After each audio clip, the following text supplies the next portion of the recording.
India's economy suffered its worst slump on record in April to June quarter, with the gross domestic product contracting by 23.9% as the coronavirus-related lockdowns weighed on the already declining consumer demand and investment.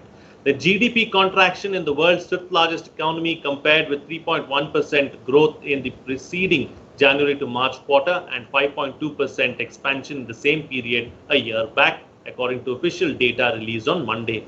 This is the sharpest contraction since quarterly figures started being published in 1996. The pandemic has caused historic GDP contractions in economies around the world. In this edition of The Big Picture, we will analyze the Q1 GDP figures. Joining me on the program today are Nitin Desai, former Chief Economic Advisor, the Government of India, Ajit Ranade, Chief Economist, Aditya Birla Group, and Abhinav Prakash, Assistant Professor, Delhi University. Thank you to all my guests for joining me on this edition of The Big Picture. All right, Mr. Desai, I'd like to start the program with you first. Let's understand and hear your thoughts really on the Q1 GDP figures, contraction by 23.9%. Your thoughts? First thought is a word of respect for the National Statistical Office. A lot of people were saying that they will understate the thing and show about 15, 16, 17%. They didn't do that. They have also said in their statement that they may well revise the numbers when the actual data becomes available, because in a lot of things the data is just not available. Because, as I said, the statutory reporting was suspended. So they were just using various other things for this. So where do we stand on this? It's clearly quite severe, one of the largest in the world right now. I'd say that basically the problem arose because two key areas are showing a huge drop. One is construction, the other is services. Construction is a short drop of about 50%, services is about 47%. Now, these are the ones which are causing a lot of problems because that's where a great deal of employment is, that's where demand is generated. Where's the plus point? The plus point only plus point I really see right now is in agriculture. The agriculture performance, because Rabi was good, and I think it will be even better in Kharif, because the numbers suggest that 20% increase in the area in the acreage. What happened was there were a lot of these guys who went back to the village, and you had, they started cultivating. I saw a beautiful report on this from somebody, how these people who went back, who were working in cities, had decided to do something on the little land that they had. So I think you'll probably find that the beginnings of the upswing will have to come from rural demand. But for that, the government must be prepared. Because if you're going to get a lot of agricultural output coming out and very little, no real demand growth in urban areas, they will have to make sure that the farmers are not distressed. This will involve many things. It may involve, for instance, opening up the exports and preparing for it from now. Don't wait for the Kharif harvest to come. Start working on how am I going to handle a bumper Kharif harvest when it starts coming out in October, November. And particularly what am I going to do in order to stimulate exports and so on? Because this is the best short-term option. The other things are going to take a lot of time. I don't think revival will take place till the next financial year. This financial year is going to be a dead loss anyhow. So let me stop here and listen to what Ajit and Nash have to say. Okay. All right. So, Mr. Ranade, Mr. Desai has very beautifully elaborated to us what were the two main areas of problem areas, that is, of course, construction and services. He's also spoken to us about where we are going to see some kind of recovery, and that is from the rural sector or the rural economy. Now, if you look at the figures, the Q1 GDP figures, what do you believe led to the severe contraction in the economy? Was it on expected lines? That's another big question. Yeah, first of all, you can look at GDP from two angles, as you know. You can look at it from the production side when you break it up into three sectors: agriculture, industry, and services. And Mr. Desai said, not just services, but actually industry also went down, and agriculture did well. But you can also look at GDP from the spending side. Who's spending how much? So the consumer, so consumption spending, investment spending, which is expansion of factories, new capacities, and government spending, and of course net exports, which is spending by foreigners. What probably needs to be mentioned is actually government spending went up during this quarter. So I think the government was trying to heroically, at least do something against the tide. But of course, it was, far too little and just not. It was impossible to. The large fall in consumption spending was, I think, about 26 or 28%. Investment spending was down, by the way, almost 50%. So if you look at it from the spending side, by the way, even exports went down by 20%. And imports went down by 40%. So we have a very anomalous situation that we actually in this quarter we had a current account surplus for the first time after many years. But that's completely a misleading statistic because it was down. The current account became surplus because imports were down much more. What was the reason? Obviously, it was because of the very harsh lockdown. If you look at the G20 countries, which are the 20 largest countries in the world, India's contraction in this quarter, April, May, June quarter, has been the highest in the world by far. There's been some controversy about comparability, and even after you do proper Q-on-Q comparison or Y-on-Y comparison, India is the worst contraction. So that's, I think, attributable primarily to the harsh lockdown because we started prematurely and we had a harsh lockdown. But not to forget that the slowing down of GDP is a trend which we have seen for almost 3 years, I think now. So if you look at GDP slowdown, if you look at investment to GDP ratio, not just decline, but maybe stagnation. If you look at the export performance of the country, and if you look at the NPA ratios from banking, which were steadily rising.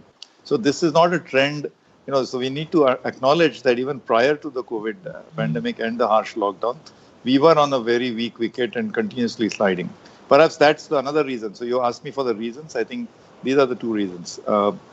And of course, now we'll see what the response. We can talk about that, how to come out of this. But primarily, these are the two reasons, I think.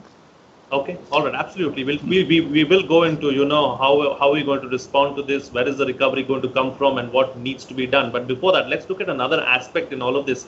Abhinav, Prakash, of course, both the gentlemen before you have spoken about why the contraction in growth, what has led to it. But let's also talk about another aspect. All of this has also led to many people losing their jobs. That is something that is that is a major issue. We've seen several social media campaigns being carried out by the youth and students talking about these jobs itself. How much of an impact is this going to have in the next quarter and probably in this financial year? Yes, Frank, that's a very important point because see, the main problem in India, if you see from the income side or the spending side, is of it's actually an income problem.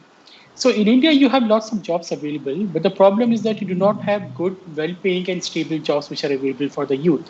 And that is a structural problem which has been going on for years and years, which was present even before this lockdown, which was present even under the previous government. And we have not done really much about it.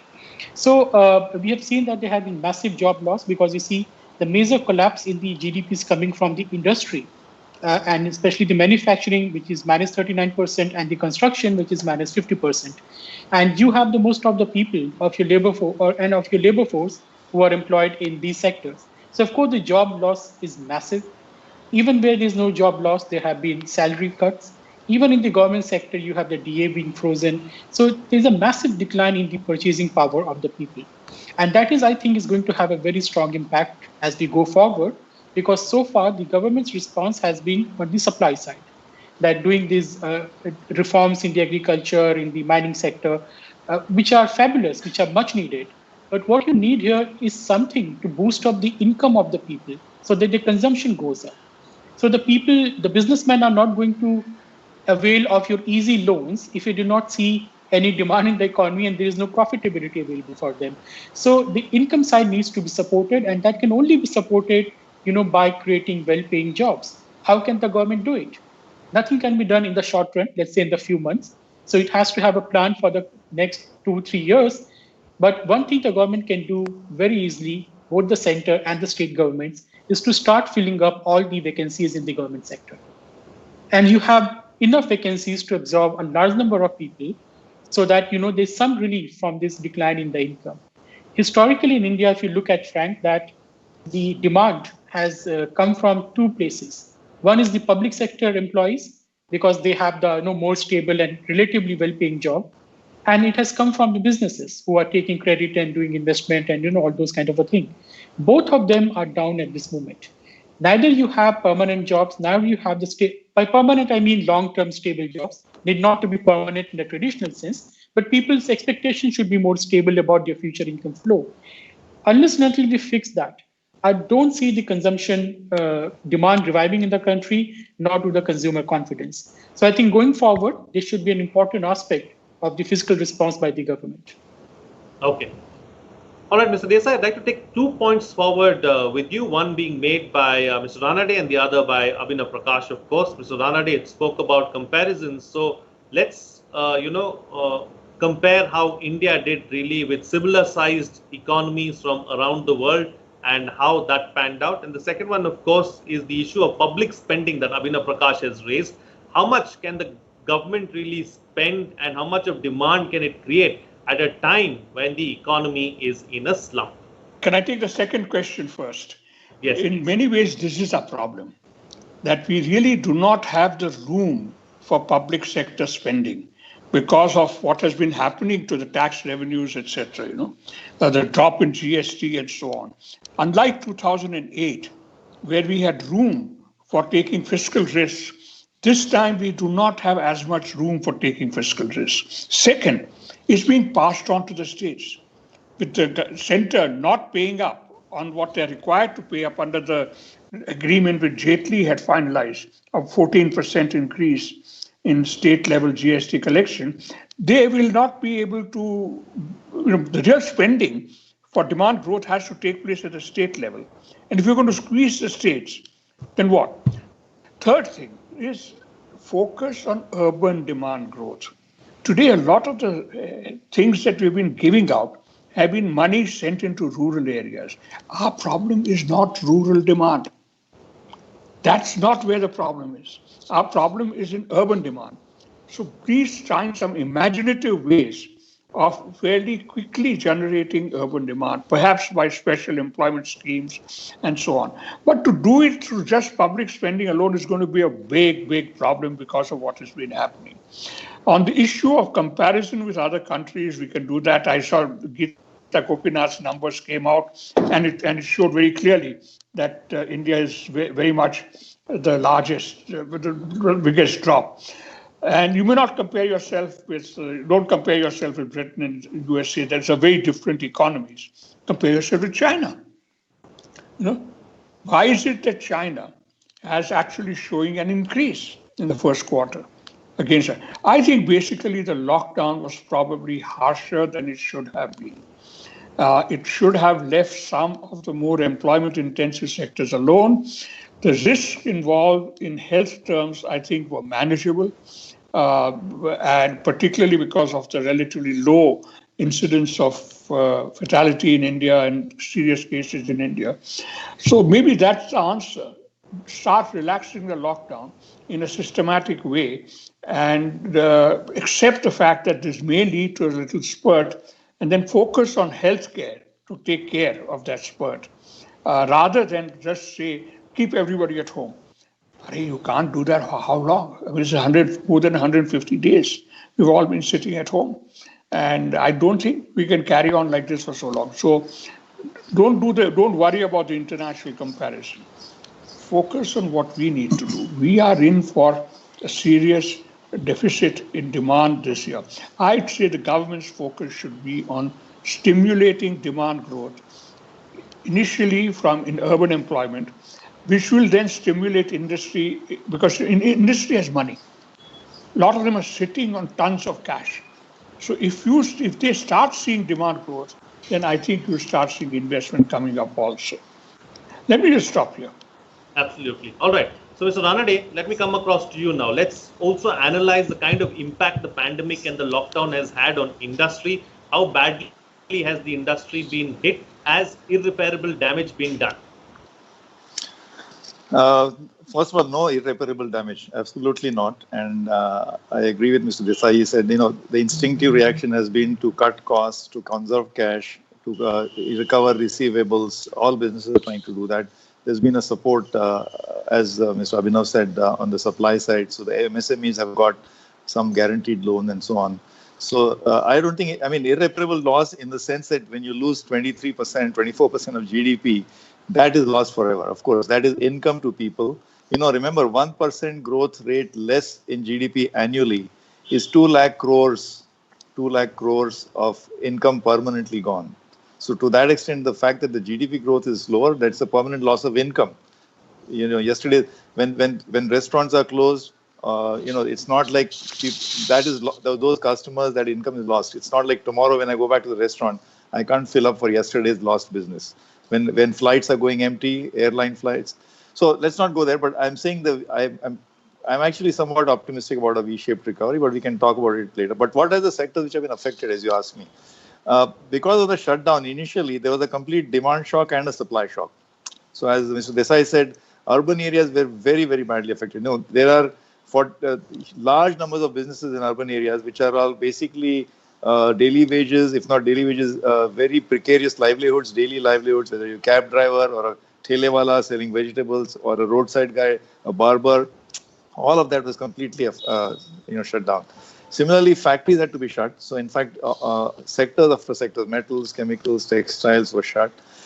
Particularly harshly hit was retail sector. The retail sector, by the way, is 60 lakh crores out of the economy. And that consists of both traditional retail and modern retail. Modern retail are shops and malls, and so they depend on footfalls. That was completely shut. In fact, in the month of, I think, April and May, pretty much there was zero footfall. In fact, even now as we speak, in most part of the country, the malls are not yet open. The single shop, standalone shops are opening. So that sector has been very badly hit. That, of course, affected employment and is affected incomes. Incidentally, in cities, as you know, because we saw the migrant crisis, the income crisis transformed into a food crisis. Because a lot of these people, they don't have independent kitchens where they stock up fridges.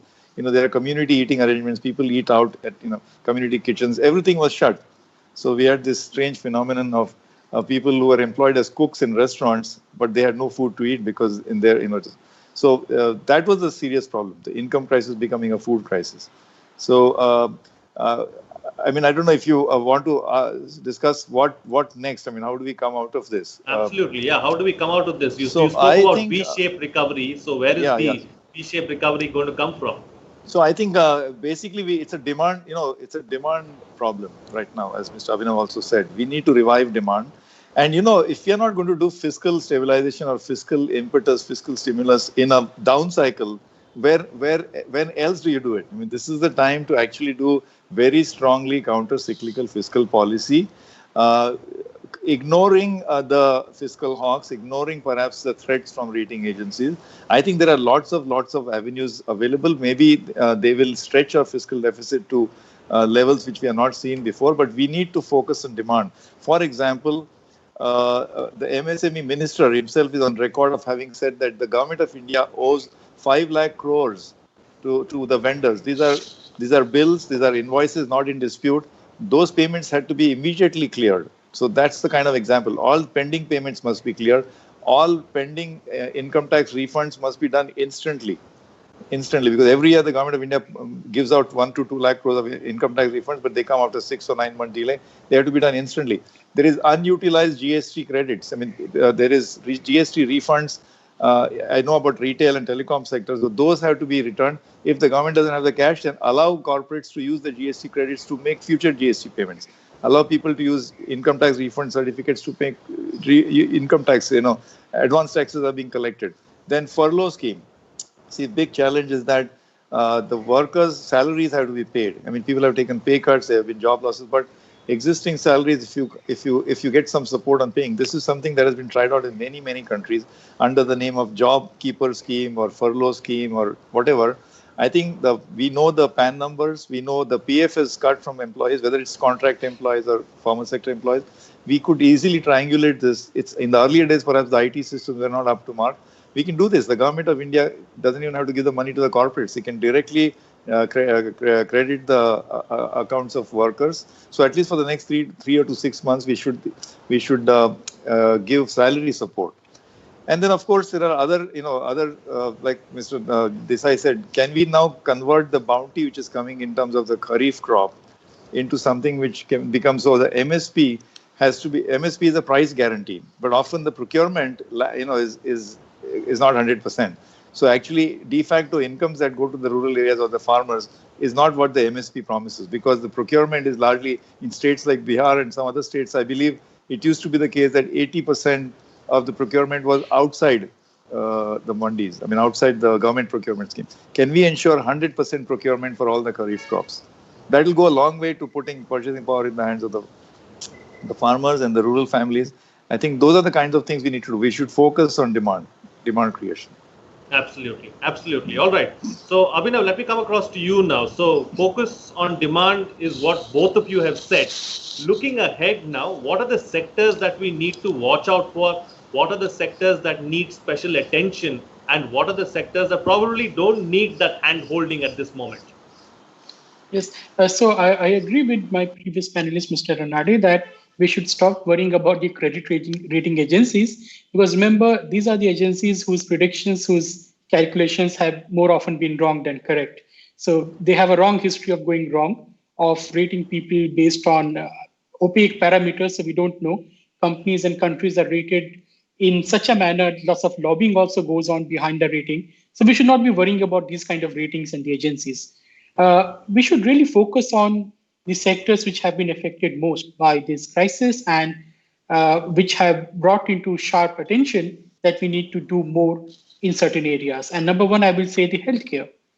The government of India should start, I will say, doubling down on the healthcare, because you can immediately increase the demand in the economy by building more healthcare centers, by building more hospitals, by hiring more doctors, by increasing the workforce in the healthcare sector. The states can also do that. That immediately is going to both relieve the demand pressure, and also it will also create supply for the future. The second thing, Frank, can be this whole new area of the green industry and the environment. Now, it has shown us that the pandemic has basically shown us that environment, is very much linked to not just our healthcare, but also to our economy. What happens in the other sectors, other part of your ecosystem has a great impact. So environment can be a big area. We are already doing lots of things. We have the solar industry in India, which is coming up. We can perhaps explore more new kind of sectors in this green field. And the other one, Frank, I'll say urban development. The pandemic and the migration and the labor issue has showed us that our cities are basically unlivable.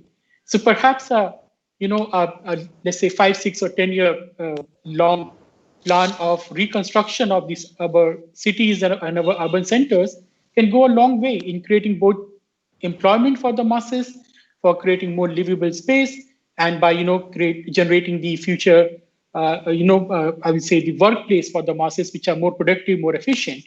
Other things can be, we have to really focus on education, Frank, because see, we cannot have well-paying good jobs in this country unless until we have a skilled and educated workforce. And that is something we have not paid attention to. Unfortunately, that has been a failure of the successive governments in this country. We have not taken this entire question of education and skill development seriously. So there have been some initiative in the last few years. Those needs to be scaled up so that you have the workforce which can move up the value chain in the production process. So I'm pretty sure industry also always complains that they do not have the well-trained human resource available in the country. So there are certain sectors where you have lots of jobs in the private sector, but they're not the people who have had right skill sets in those sectors. So we need to bridge that gap, and perhaps NEP, which has come in, provides us with an opportunity to also increase expenditure and in the education sector, Frank. Right. Okay. Points taken. It's time now to get closing comments from all my panelists with the best way forward. So we've heard Mr. Ranade and Abhinav Prakash's remedy really for the future. Mr. Desai, what's yours? Yeah, I think if you see, the key to the whole thing lies in the capacity of the government to spend, to really allow the deficit to expand. The constraint on that is there is not just term institutes. From the 90s, we had a system by which the deficit was not automatically monetized. The government had to borrow its deficit from the market. Now, there's a limit to how much the government can borrow in the present environment. So I think one of the things that the government should do is go back a bit on that. Print the money. Let money be printed. It doesn't matter if our deficit gets monetized. We do, because there is a worry right now, about inflation, because it has gone up to 6% or so. But I think now with the Kharif harvest being promising, we may not have such a huge issue on the inflation front. So my point is that basically doing what is being suggested by Ajit and Abhinav will require not just allowing the deficit to grow, but also changing the rules on how the deficit is financed. Because you can't, if you start financing the deficit as we are supposed to do since the 90s by borrowing in the market, that will not be such a bright idea. Because you want to leave scope in the market for the industry also to pick up when the time comes. But right now, try and build on what the promising future in the rural economy because of what is happening to the Kharif harvest. Try and see how you can use that to boost the economy as a whole. Absolutely. All right, Mr. Ranade. Yeah, Frank, let me remind everyone that farming is completely in the private sector. There's no government sector. So let me remind that the recovery is going to happen led by the private sector. While we keep asking for government to recruit or to push fiscal stimulus, that is only an enabler.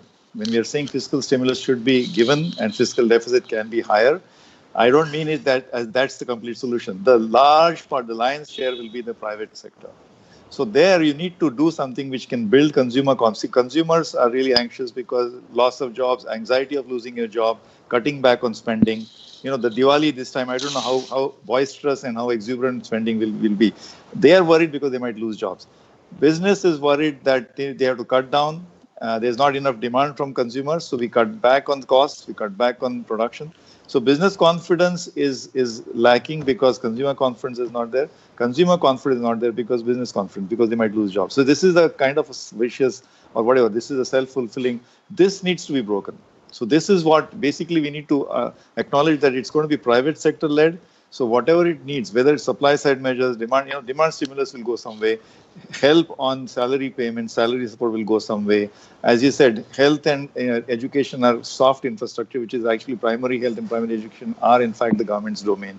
All these things should be done in a way to eventually unleash that confidence from both consumers and business confidence. That's how the recovery is going to happen. And of course, I'm hoping that the vaccine will suddenly show up in December or January, and that probably will be an added impetus to the confidence. Okay, a little bit of luck also on our side will help us come out of this, is what you're suggesting. All right, Abhinav Prakash, close the show for us with your quick concluding remarks. Well, I agree the recovery has to be led by the private sector, but let us remember that the government spending in India crowds in the private investment. It doesn't crowds out the private investment. So more government spending will definitely mean more stimulus and more scope for the private sector to grow. Other point, Frank, is that we have to relax this FRBM Act, whose target of fiscal deficit is really arbitrary. And third point is that uncertainty should go. So this frequent lockdowns by the state governments, by the local authorities, that should go. And also policy uncertainty should go. Nothing should come as a surprise. No policy measure now should come as a surprise, whether it's the lockdown or it's other kind of policy measure. I think that should do it. Okay, be transparent and open is what Abhinav Prakash is suggesting. On that note, we'll call it a wrap on this edition of The Big Picture. Thank you to all my guests for joining me on the program and putting things into perspective for us. What's coming out of this discussion is that the main problem areas are construction and services. This is where jobs and demand are created, and they have been badly hit as a result of the pandemic. The migrant labor going back and tilling the land has helped the agriculture sector, is what the panelists are suggesting. The green shoots of recovery are going to be from rural demand and from rural areas. This is not a new trend. The economy was going through a rough phase even before the pandemic. The lockdown has only made things worse. urban areas were worst affected. This is what we have to focus on. The rural economy will take care of itself. It's a demand problem. We need to revive demand, clear all legitimate pending bills and income tax refunds.